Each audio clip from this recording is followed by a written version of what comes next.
Setelah Gus Samsudin dipenjara, banyak sekali para pengikut-pengikutnya, para pecinta-pecintanya, para fans-fansnya mengatakan Gus Samsudin itu bebas, mengatakan sukmanya Gus Samsudin, mengatakan bahwa Gus Samsudin bisa menembus jeruji besi.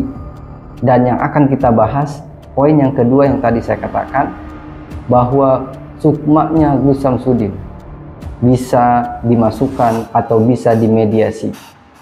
Seperti apa? Kita akan bahas.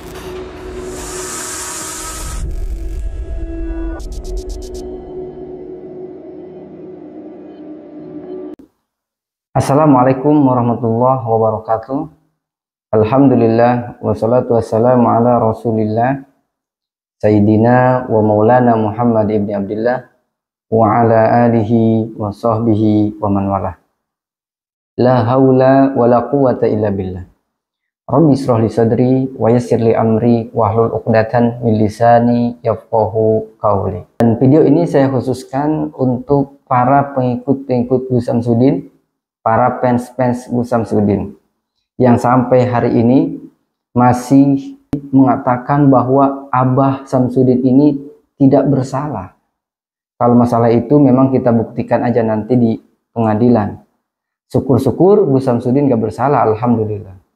Tapi apakah Gus Samsudin itu bersalah atau tidak, bukan kapasitas kita untuk menentukan. Biarkan tim pengadilan yang memutuskan Gus Samsudin itu bersalah atau tidak.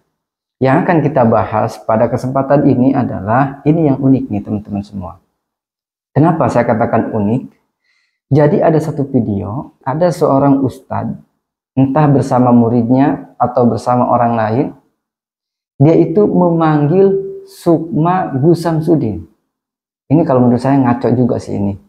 Kenapa sih ada aja gitu konten yang kayak begini. Memanggil sukmanya Gus Samsudin, atau dia panggil sebutnya khodamnya Gus Samsudin gitu.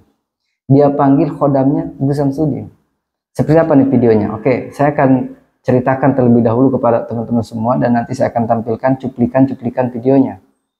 Jadi ada seorang ustadz, ia terlihat ingin memasukkan jin khodam daripada Gus Samsudin kepada orang yang ada di hadapannya.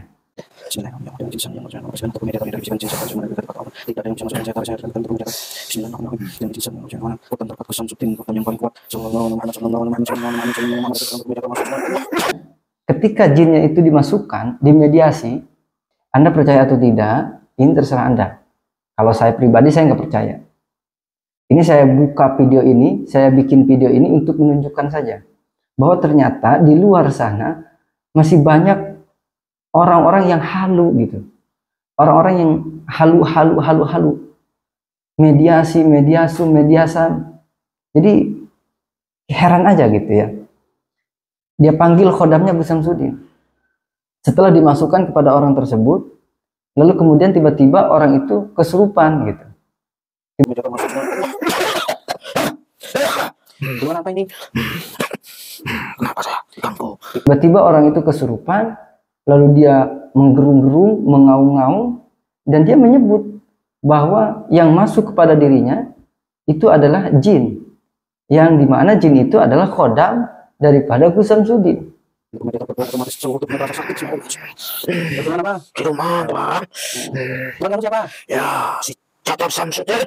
Ini lucu juga gitu saya ngelihatnya. Nih, Ustadz ini bertanya, siapa Tuhan kamu? Kata yang ada di tubuhnya laki-laki itu, Tuhan saya itu Samsudin.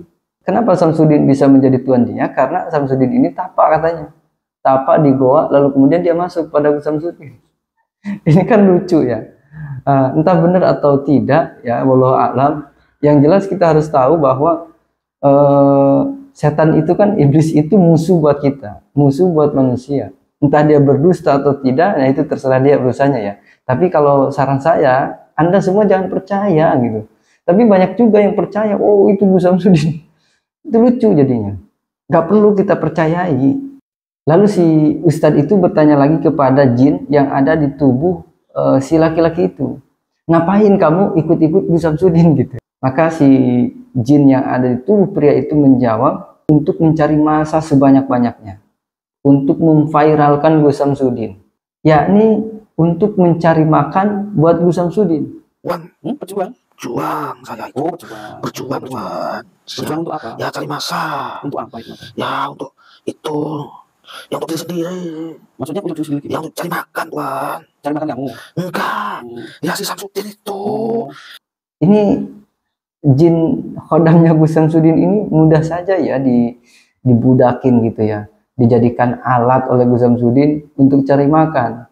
Kalau begitu enak ya, orang punya jin kemudian punya khodam mencarikan duit untuk dia gitu, enak banget gitu ya. Siapa yang pengen? Nauzubillah. Nah itu nggak boleh ya, itu musyrik.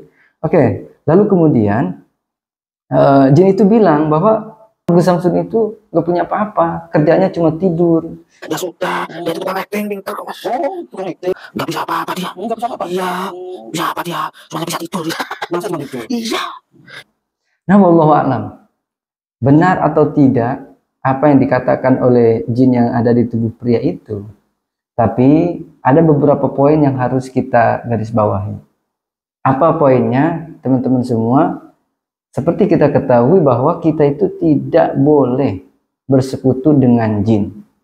Berpuasa dengan punya tujuan tertentu, bertapa dengan tujuan bukan kepada Allah. Kalau ujlah tapa seperti Nabi, boleh. Tapi kan masalahnya tapaknya Nabi dengan tapaknya orang sekarang berbeda. Kalau tapaknya Nabi, ujlahnya Nabi, menyendirinya Nabi di goa, itu tujuannya kepada Allah, bukan tujuannya kepada yang lain. Kalau orang sekarang, ya oknum-oknum yang bertapa ini banyak yang tujuannya bukan ke Allah. Justru tujuannya itu malah dia itu kepada dunia, menginginkan kemasyhuran, menginginkan ketenaran, menginginkan orang itu supaya datang kepadanya, manusia berbondong-bondong datang kepadanya, dimuliakan oleh manusia, ingin diagungkan oleh manusia. Ini yang jelas tujuannya melenceng daripada apa yang diajarkan oleh baginda Nabi Shallallahu Alaihi Wasallam. Persekutuan dengan jin, apapun bentuknya, itu hanya bisa menyesatkan manusia, ya ikhwah. Kemudian yang kedua, hindari diri kita untuk menginginkan sebuah ketenaran, menginginkan sebuah kemasyhuran. Kemudian hindari juga kita menginginkan karomah, menginginkan kejadian yang di luar daripada kebiasaan manusia. Ambil baiknya, tinggalkan yang buruknya, jadikan semua itu adalah hikmah. Wassalamualaikum warahmatullahi wabarakatuh.